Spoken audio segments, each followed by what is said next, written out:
Hi friends, welcome to London Tamil kitchen. இன்றைக்கு நான் ஒரு பட்டர் ஐசிங் கேக் செய்து காட்ட போகிறேன்.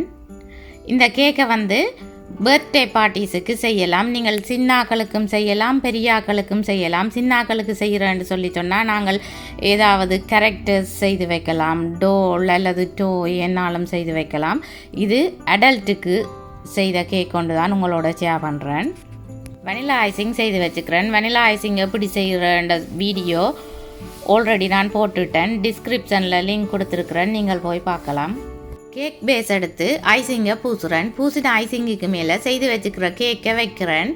அப்படி ஐசிங் பூசினா தான் கேக் மூவ் பண்ணாமல் போட்டோட ஸ்டிக் பண்ணி கொண்டு நிற்கும். 3 லேயர் கேக் செய்கிறேன். ஒவ்வொரு லேயருக்கு இடையிலையும் ஐசிங்கை பூசித்தான் கேக்கை அடுக்கணும்.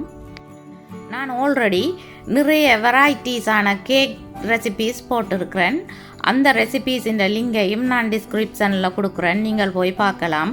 Butter cake, coconut cake, pineapple upside down cake, chocolate cake என்று நிறைய ரெசிபீஸ் போட்டிருக்கிறேன்.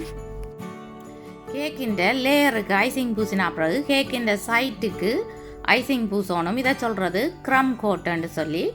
கேக்கின் சைட்டில் இருக்கிற பிட்ஸுகள் காட்டாக இருந்ததுன்னு சொல்லி சொன்னால் ஐசிங் போடைக்க க்ளீனாக வராது. அது நீங்கள் பொண்டன் ஐசிங் போட்டாலும் சரி, பட்டர் ஐசிங் போட்டாலும் சரி, நாங்கள் கட்டாயம் இந்த க்ரம் கோட் செய்யணும்.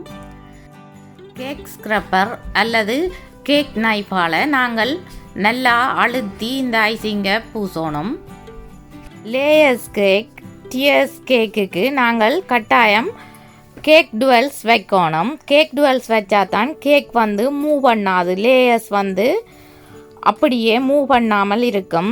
நாங்கள் டுவெல்ஸ் வைக்கலையேன்னு சொல்லி சொன்னால் சில நேரம் லேயர்ஸ் மூவ் பண்ணிச்சுதுன்னு சொல்லி சொன்னால் எங்களோட டெக்கரேஷன், கேக் டெக்கரேஷன் க்ளீனாக இருக்காது.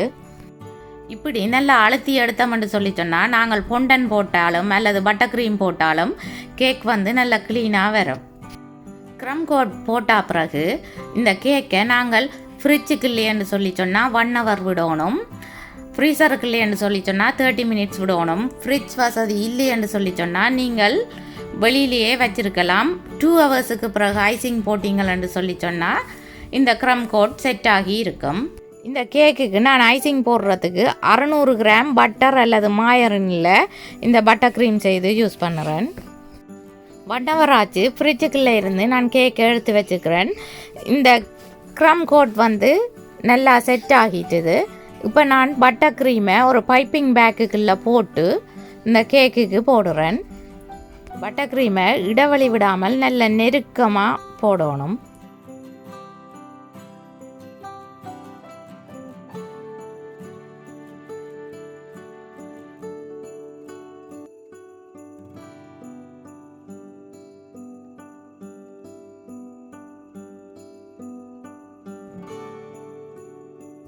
இப்படி இடைவெளி விடாமல் போட்ட பிறகு நாங்கள் கேக் ஸ்க்ரப்பர் அல்லது கேக் நைஃபால் இந்த ஐசிங்கை நல்லா ஸ்மூத் பண்ணி எடுக்கணும்.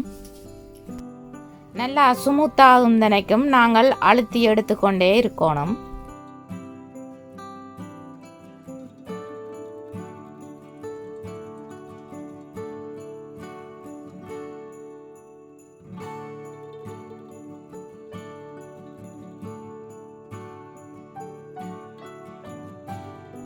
இப்படி நல்லா அழுத்தி எடுத்த பிறகு கேக் ஸ்க்ரப்பர் டிசைன் போட்டதில் இருக்குது. இந்த டிசைன் போட்ட இதால் நான் அழுத்தி எடுக்கிறேன். பேட்டர்ன் க்ளீனாக வராத இடத்தை திரும்ப திரும்ப ஐசிங்கை பூசி அழுத்தி எடுக்கணும்.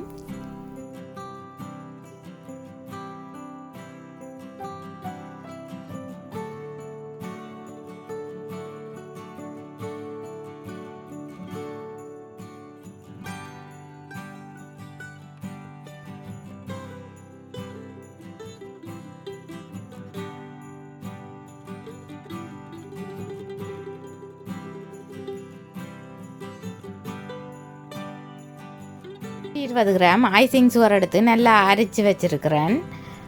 1.5 டீஸ்பூன் தண்ணி விட்டு மிக்ஸ் பண்ணுறேன். நீங்கள் 1 டேபிள் ஸ்பூன் தண்ணியை விட்டு மிக்ஸ் பண்ணுங்க. அந்த பேட்டர் திக்காக இருந்ததுன்னு சொல்லி சொன்னால் கொஞ்சம் கொஞ்சமாக தண்ணியை விட்டு மிக்ஸ் பண்ணினீங்களன்னு சொல்லி சொன்னால் உங்களுக்கு எவ்வளவு தேவையான அளவு தண்ணின்னு தெரியும். விட்டு மிக்ஸ் பண்ணுறேன். நான் க்ரீன் கலர் யூஸ் பண்ணுறேன். நீங்கள் உங்களுக்கு விருப்பமான கலர் யூஸ் பண்ணலாம். ஜெல் கலர் தான் யூஸ் பண்ணணும். நீங்கள் தண்ணி கலர் யூஸ் பண்ணினீங்களன்னு சொல்லி சொன்னால் இந்த ஐசிங் வந்து கூட தண்ணி ஆகிடும். ஐசிங் இப்படி திக்காக இருக்கணும்.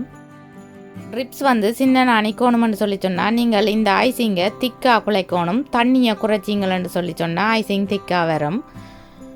ரிப்ஸ் வந்து சின்னனா நிற்கும். இந்த ரிப்ஸை விடுறதுக்கு நீங்கள் ஸ்பூனும் யூஸ் பண்ணலாம். அப்படி இல்லையென்று சொல்லி சொன்னால் பைப்பிங் பேக்கில் விட்டும் நீங்கள் இந்த ரிப்ஸை விடலாம்.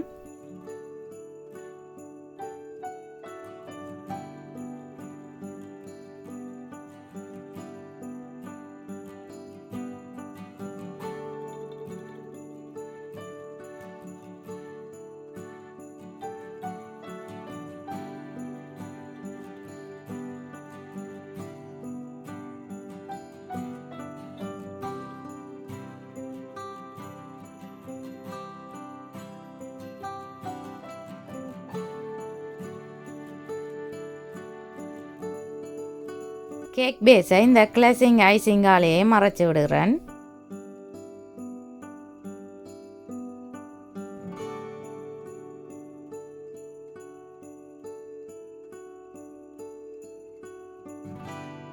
மெக்கரூன்ஸால் டெக்கரேட் பண்ணுறேன். ஐசிங்கை போட்டுட்டு அதுக்கு மேலே மெக்கரூன்ஸை ஸ்டிக் பண்ணி விடணும். கேக்கின் டொப்புக்கு நீங்கள் பட்டர் ஐசிங்கை யூஸ் பண்ணி டெக்கரேட் பண்ணலாம். உங்களுக்கு விருப்பமான பேட்டர்னை நீங்கள் போடலாம். இந்த மேலே போட்டிருக்கிற ட்ரிப்ஸ் வந்து காஞ்சா பிறகு தான் நாங்கள் இந்த பட்டர் ஐசிங்கால் டெக்கரேட் பண்ணணும். அல்லது அந்த பட்டர் ஐசிங் வந்து வழுக்கி விழுந்துடும். ட்ரிப்ஸ் போட்டு நீங்கள் 2-3 ஹவர்ஸுக்கு பிறகு தான் பட்டர் க்ரீமால் நீங்கள் பேட்டர்ன் போடலாம்.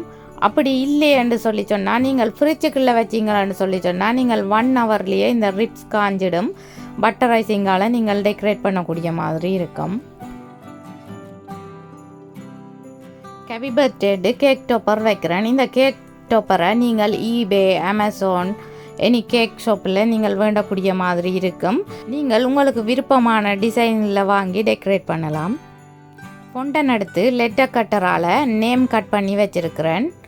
அந்த நேமை ஸ்டிக் பண்ணுறேன். இந்த நேமை ஸ்டிக் பண்ணிவிட்டு அட்ஜஸ்ட் பண்ணுறதுக்கு நீங்கள் டூத்பிக் அல்லது ஸ்கியூவர்ஸை யூஸ் பண்ணி அட்ஜஸ்ட் பண்ணலாம். கேக் எப்படி வந்திருக்குதுன்னு பார்த்தீங்களா? உங்களுக்கும் கேக் பிடிச்சிருக்குதா? நீங்களும் ட்ரை பண்ணி பாருங்கோ. என்னுடைய வீடியோ பார்த்ததுக்கு நன்றி. மீண்டும் இன்னும் ஒரு அமேசிங்கான ரெசிபியில் உங்களை சந்திக்கும் வரை உங்களிடமிருந்து விடைபெறுவது உங்கள் மதி. பாய்.